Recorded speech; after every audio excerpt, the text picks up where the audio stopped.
Thank you, Elizabeth. Thank you all for coming here today.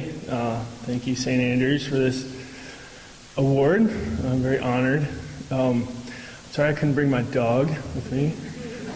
I'm sure that would have made for a much more lively presentation.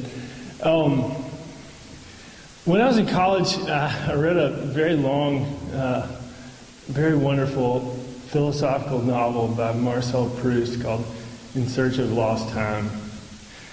And one of the concepts from Proust that I want to introduce you guys to and argue for is the idea of the force of habit, that the vast majority of things that we do unconsciously. They're invisible to us. It's as if we're sleepwalking. We don't think about the fact that we're using our big toe to balance ourselves as we walk. We don't think about a million different things that sort of emanate from us out of habit. This can be a good thing and it can be a bad thing. If you're in the habit of doing things that are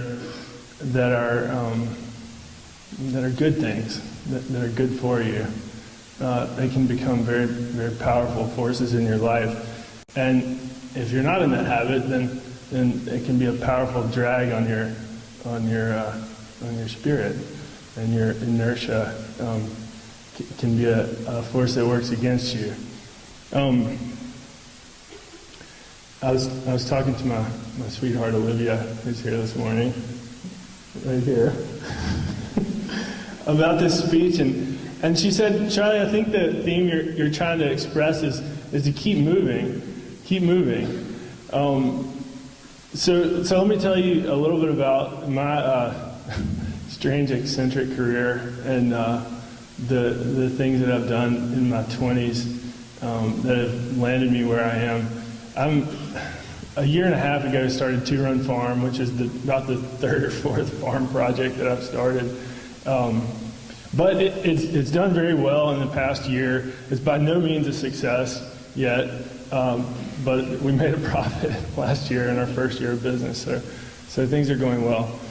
When I was a senior at St. Andrews 14 years ago, I didn't want to go to college at all, and I was kind of in an argument with my parents and teachers and poor Ms. Bradley about it, and until I discovered that there was a college where I could rope cattle. It's deep in the wilderness between California and Nevada. I could rope cattle, run around barefoot in the desert, and read very difficult works of philosophy. And so I signed up. That was perfect for me. I went to that school, graduated as a 2-year school. I traveled around for a year, worked a bunch of different jobs out west on ranches, and worked in a gold mine, and went to Central America and traveled around.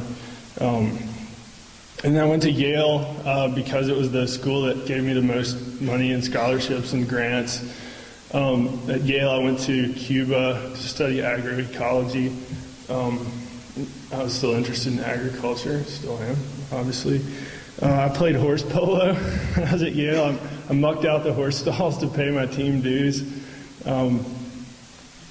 I graduated from Yale with a degree in English, having read lots of great books, and having no specific career preparations. I sort of dove back into the thing that's been my passion since I was a little kid. And I moved out to rural Mississippi to some family land with my girlfriend at the time, who was an artist, a Sri Lankan American artist. I took some money that I very small amount of money I had inherited from my grandmother, and I used it to start a farm. It was nowhere near enough money to start a farm, and it was insane to do that. And the only way we made it was that I was very experimental, and I tried a million different things. And I had to be very creative about selling our farm products at some kind of an exorbitant price, because otherwise we'd be completely destitute. And so that forced me to think about how we could distinguish those products and make them more attractive to people, and also how people could purchase them regularly and reliably for a higher price.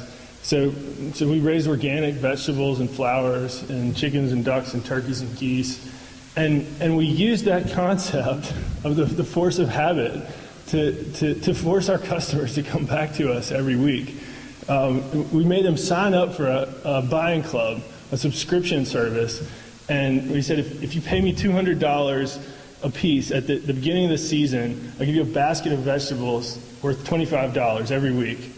And don't compare the price to the grocery store, but we'll make sure that you have 5 or 6 types of vegetables. And people were happy to do that. And because it was a habitual occurrence, they didn't have to think about it and make that choice again. It was a good choice, and they felt good about it. And we made a slim profit from that endeavor. After 3 years, I was sort of facing a choice of either scaling up our farm operation or going in a different direction. I went back to graduate school and took some sheep with me and did a research project up there. I was looking at a career in agroecology research or sustainable development, basically a science degree. And I found that I was too impatient to be a scientist.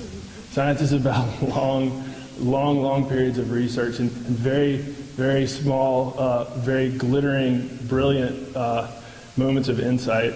And I was too impatient for that noble journey.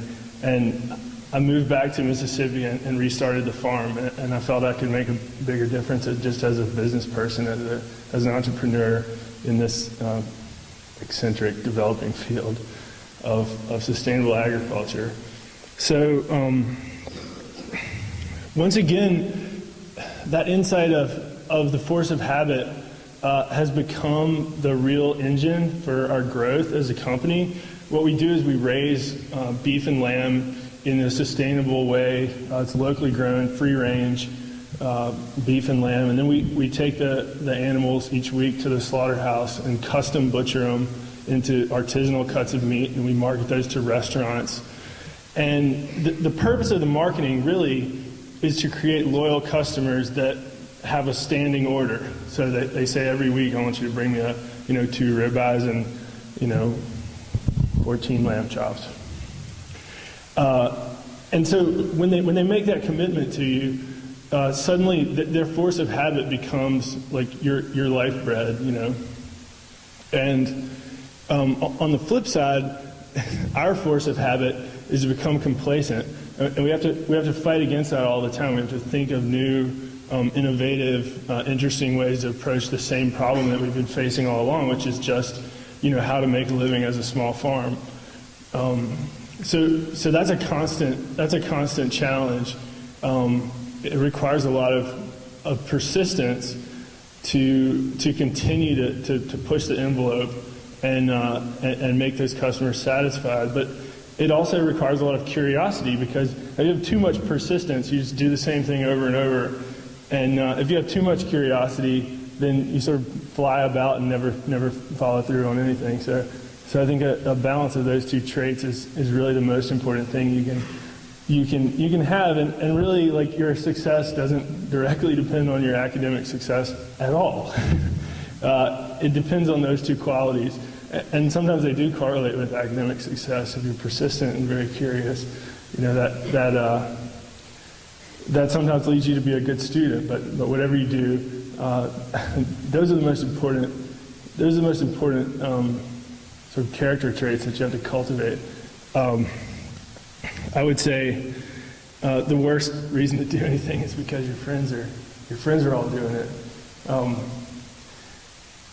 Think about who you are. Be persistent in pursuing who you are, and keep moving. Thanks.